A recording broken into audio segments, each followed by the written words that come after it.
want to welcome everybody here, including guests and normal members. And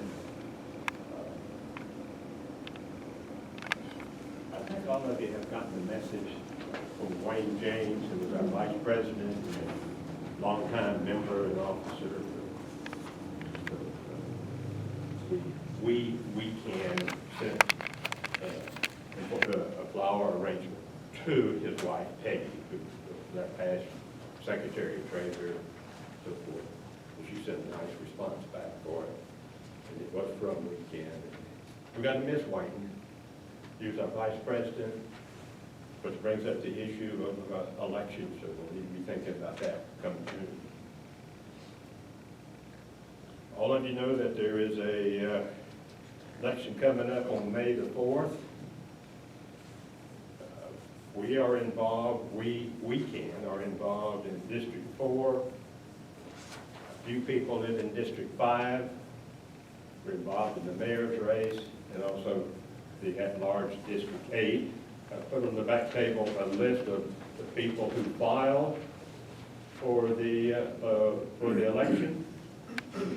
So it's two-sided, so if you need that, this was as of 5 o'clock on the 15th, which is the deadline for filing. So go from there. To put in your notes, our next meeting is March the 18th, and we'll be back on our regular schedule the third Monday of each month. The program in March will be presented by the Animal Services Group, and they would like to say they're more than dog catchers in a dog pound, so we'll be hearing what they have to say.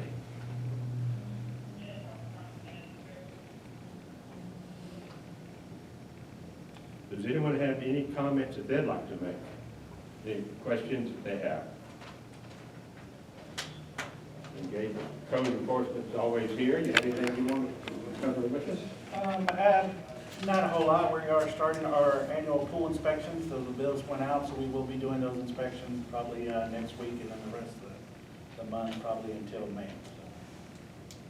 How do you do those? Do you have a list, or do you get somebody calling you? Yes, ma'am. We have a list of pools that we are in charge of to take and maintain. We have the city pools, we have apartment complexes, HOAs, and your gyms like LA Fitness, 24-hour fitness. I had a call from the representative of a developer who I have not had a chance to speak back with, and he's representing someone who wants to develop the property at 3104 West Division. That's coming down the hill from the Baptist unit from the college on the south side, just immediately east of the nursery, so kind of at the bottom of the hill. That's kind of a car lot, car repair shop, junk yard. They want to develop some apartments in there. Does anyone have any comments on that?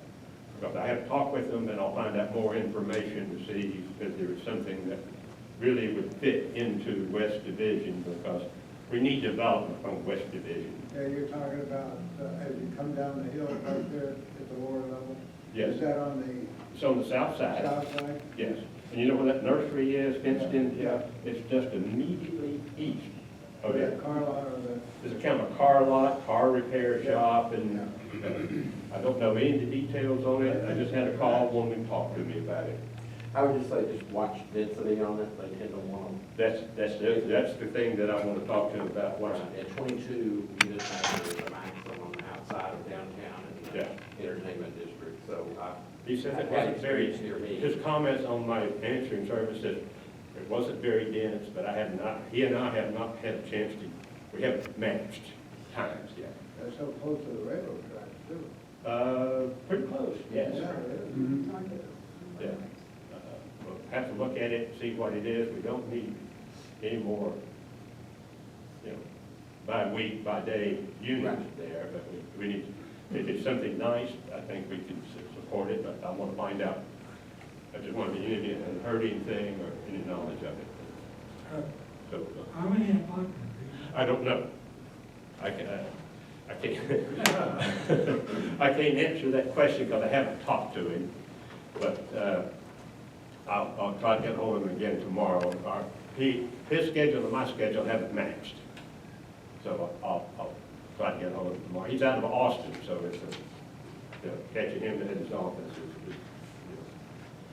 Okay, we've had questions in the past about what's going on with TxDOT and the highways, so put a call in, and Jason called me back. It's Jason Crawford, mobility coordinator, is that the title? Mobility coordinator. With TxDOT, and he's come to go through a slide presentation of what's going on, and be open for questions and comments as he goes through it. So Jason, I'll turn it over to you, and glad you're here. Well, thanks for inviting me out. I've actually been in Arlington for 23 years. I lived for 4 years over here close to Bowman Springs in 20. I know this area really well. Just driving down Reno, so I went through the division to where my office is the last 20 years at Main Street and Davis Street. So I'm going to talk to you a little bit about the I-30-360 interchange.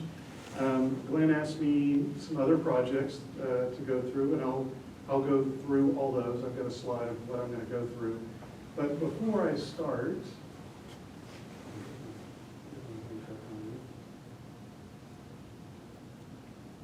Wyoming technology, right? This room is bad about that. Well, I told Jason that we have a computer system here, but sometimes it does and sometimes it doesn't, and so. all right, so, I don't know if my computer's asleep, but let's see. There it goes. There we go. Oh, look at it. All right. So I always start off, and I'll qualify a little bit. I'm contract to TxDOT. I work for a different state agency, the Texas A&M Transportation Institute. And so we have a contract with TxDOT to share state staff with one another. And I'm a transportation research engineer by training, and what I do when I'm not doing mobility coordination. And you might ask, what is mobility coordinator? I'm the guy that's interfacing with the businesses and with the public to let the guys that are working on the project, making sure that the contractor is doing things, the specification book, run traps when the design plans aren't 100% correct. So the change order process, the RFI process, it allows them to focus on getting the jobs done, and then allows me an opportunity to come and visit with groups like you or individual businesses to talk about the impacts of the different projects.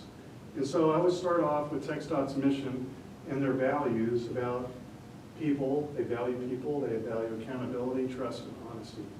And I'm here to talk to you about these projects, answer the questions in an honest manner about where we are on them.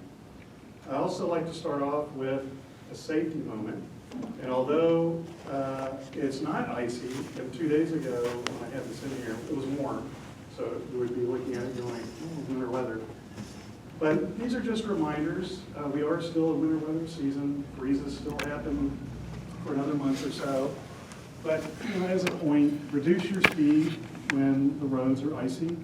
Maintain at least 3 times the normal distance, right? So ice, that means there's less friction on the roadway with your tires in the roadway. So if you're going to slip or slide, it gives you some reaction time.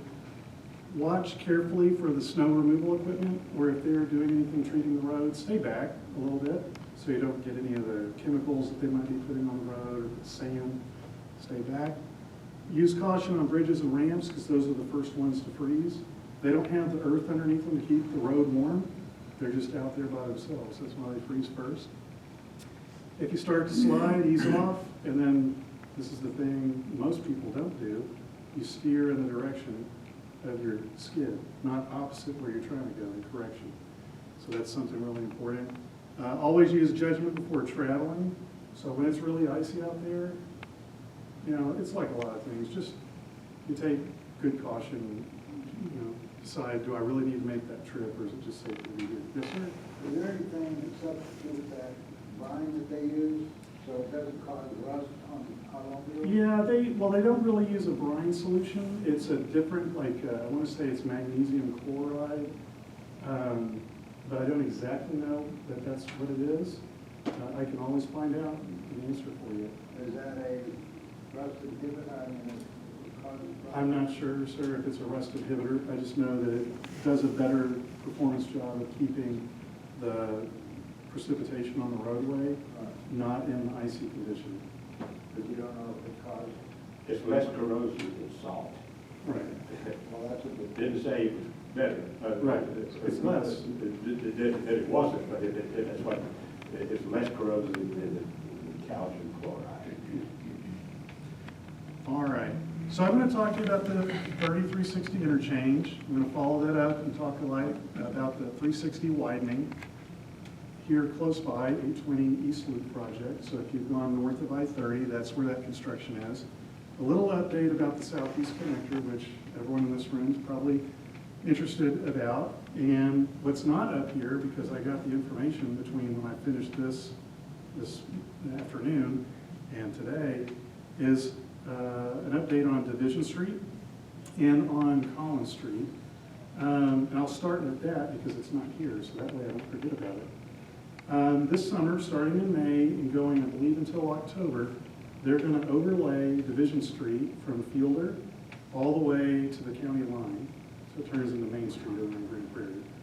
And on Collins, they're going to overlay Collins from about where, midpoint of Lincoln Square, south to Abram Street. And then they're going to skip over a little bit, and then they've got a little tiny project south of Abram. I can't remember the end point for that one, but it's not very far. That work is overlaying the asphalt, so they're going to take up the old asphalt, and they're going to score the pavement, and then they'll put new asphalt down. The other thing that they'll be doing, and if you've driven around some on Division before, you may recall it was probably about 2 years ago, they were doing some work on the corners for ADA access. So this project also includes other intersections that they did not get to prior. So you'll see the TxDOT contractors working on those corners as well as they're doing the overlays. But I wanted to let you know about that before I forgot it. Yes, sir. Sidewalks, or you put them on the sidewalk? No sidewalks. They're not doing that. They would probably do that if they reconstructed the whole facility. This is a maintenance function where they just take up the aging asphalt layer on top and then they put a new fresh one in. No time frame. May, they're going to start in May. Yeah. And likely go till maybe October. So it's kind of a warm month. I remember when they did the overlay in Cooper, whatever. That's what I Right. was wondering. Well, Cooper, that one was the raised medians. So you may be talking about the raised median construction. Yeah, I thought that that one they did it. Oh, okay, when they did the When they resurface. scored it, it was scored for pepper. Okay, yeah. So they're working, they'll be working on it. But I've seen plenty of that. I think this is the third or fourth time I've seen that division since I've been here.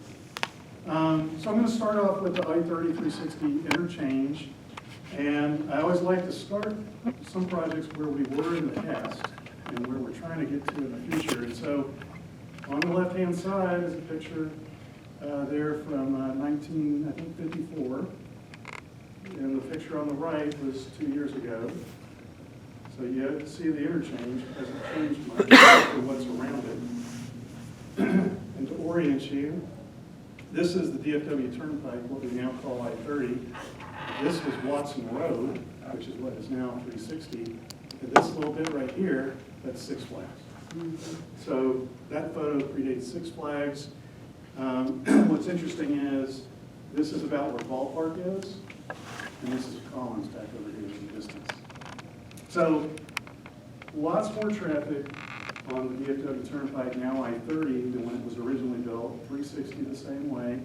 We've been using this geometry, which was for the toll plazas, where you chunk in your quarters, your nickels, your dimes, and it's outdated.